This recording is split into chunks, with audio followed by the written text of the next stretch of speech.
प्रस्तुत करते हैं SA म्यूजिक।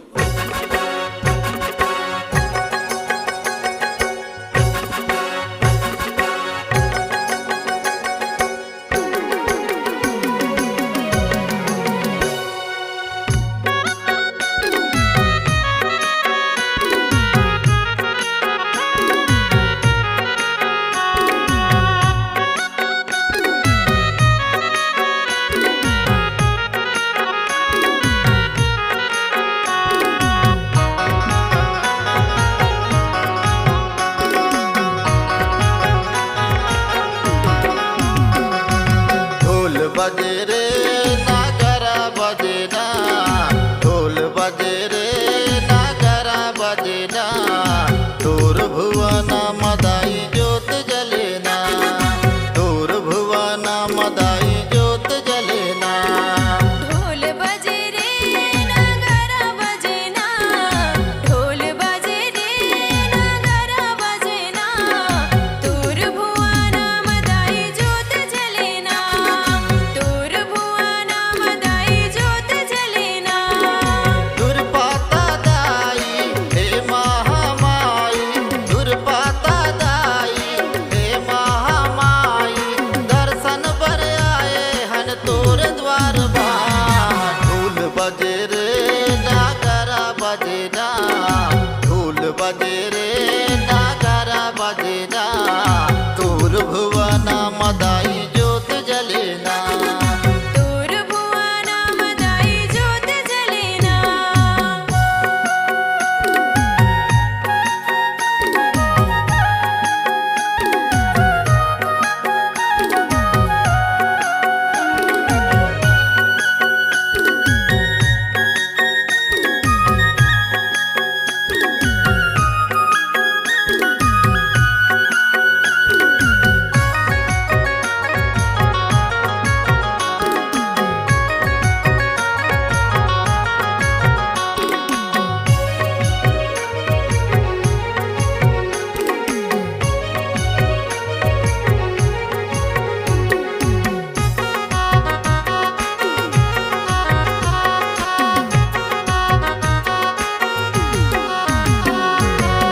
पूरा माँ तोरे खाना बने सारे जुड़े नीम छाम, ओ दाई सारे जुड़े नीम छाम।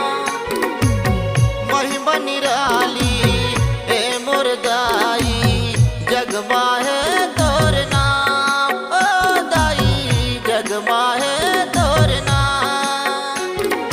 हे ज्वाला दाई हे खेरो माई, हे ज्वाला दाई हे खेरो माई, दर्शन बर आए हन तोर द्वार माँ।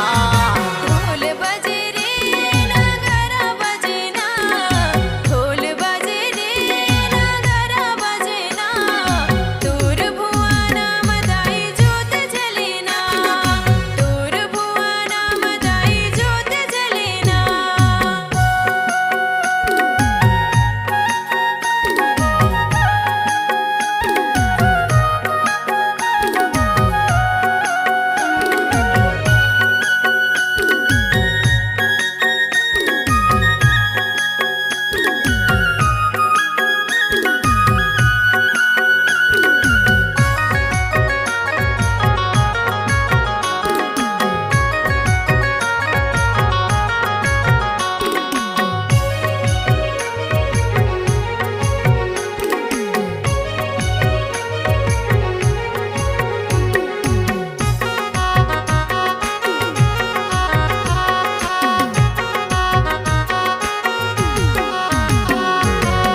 चैत महीना कोय जवारा, 9 दिन करे उपवास, ओ दाई 9 दिन करे उपवास। दुख के हरैया सुख के देवैया, सब तोर लगाए हैं आस, ओ दाई सब तोर लगाए हैं आस। हे जगदम्बा नर माता माई, हे जगदम्बा नर माता माई, दर्शन बर आए हन तोर द्वार बा।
बजे रे नगरा बजना, ढोल बजे रे नगरा बजना, तोर भुवन मदाई ज्योत जलेना, तोर भुवन मदाई ज्योत जलेना। दुर्पाता दाई हे महामाई, दुर्पाता दाई हे महामाई, दर्शन पर आए हन तोर द्वार बा। ढोल बजे रे नगरा बजना, ढोल बजे रे नगरा बजना, तोर भुवन मदाई ज्योत जलेना, तोर भुवन मदाई ज्योत जलेना, तोर भुवन मदाई ज्योत जलेना, तोर भुवन मदाई ज्योत जलेना, तोर भुवन मदाई